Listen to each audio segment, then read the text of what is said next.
گندم کی قیمت ایک تو حکومت نے کم رکھی ہے اور دوسری بات یہ ہے کہ گندم حکومت خرید ہی نہیں رہی. پہلے یہ شو کیا کہ گندم کا کرائسس ہے، بحران ہے، گندم ملک میں کم ہے، اور پھر چند لوگوں نے یہ گندم درآمد کی یعنی امپورٹ کی باہر سے. اور کتنے پیسے؟ $1 ارب. $1 ارب کا مطلب کیا ہوا؟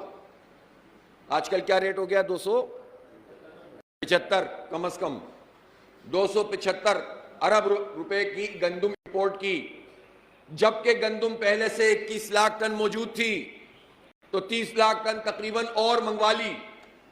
اس لیے کہ اس کے نتیجے میں چند لوگوں نے جنہوں نے یہ فیصلہ کیا، یہ پچھلا جو پرائم منسٹر، کیئر ٹیکر اور جو بھی محکمہ ہے اور جو بھی افسر ہے جس نے اس کام کو کیا ہے، اس کو بے نقاب ہونا چاہیے کہ جب گندم موجود تھی اور آگے فصل تیار تھی، نظر آ رہا تھا کہ اس دفعہ فصل بھی بڑی ہونی ہے، 50 سال میں سب سے اچھی فصل گندم کی الحمدللہ اس وقت ہوئی ہے.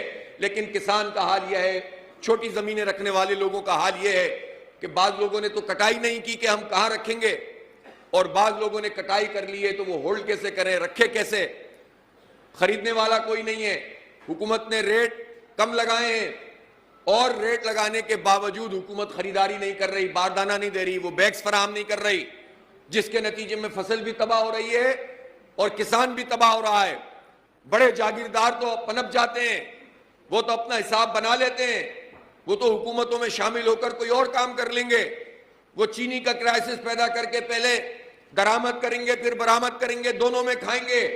انہوں نے گندم میں بھی یہی کیا ہے کہ پہلے انہوں نے درآمد کیے ناجائز طریقے سے، اور پھر جب زیادہ ہو جائے گی تو کہیں گے ہم برآمد کرتے ہیں، وہ تو اس میں بھی کھا لیں گے. لیکن غریب کسانوں کا کیا ہوگا؟ ان چھوٹی چھوٹی زمینوں کو جو 6 مہینے زمینوں کو سینچتے ہیں، جن کو پورے نہیں پڑتے اپنے خرچے، ان کا کیا بنے گا؟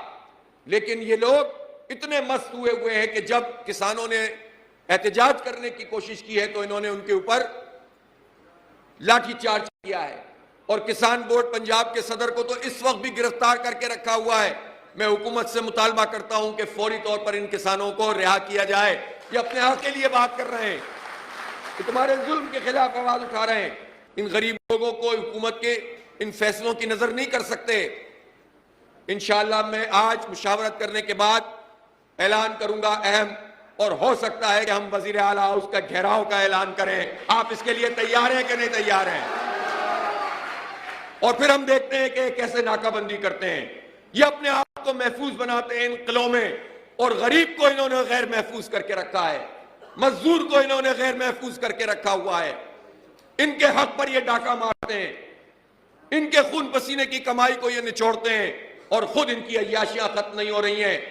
اس لیے یہ $1 ارب کتنا ہوتا ہے؟ یہ $1 ارب وہ رقم ہے جس کو مانگنے کے لیے ہمارا پرائم منسٹر کبھی UAE جاتا ہے، کبھی سعودی عرب جاتا ہے، کبھی چائنا جاتا ہے، کشکول لے کر بھیک مانگتے ہیں کہ $1 ارب دے دو.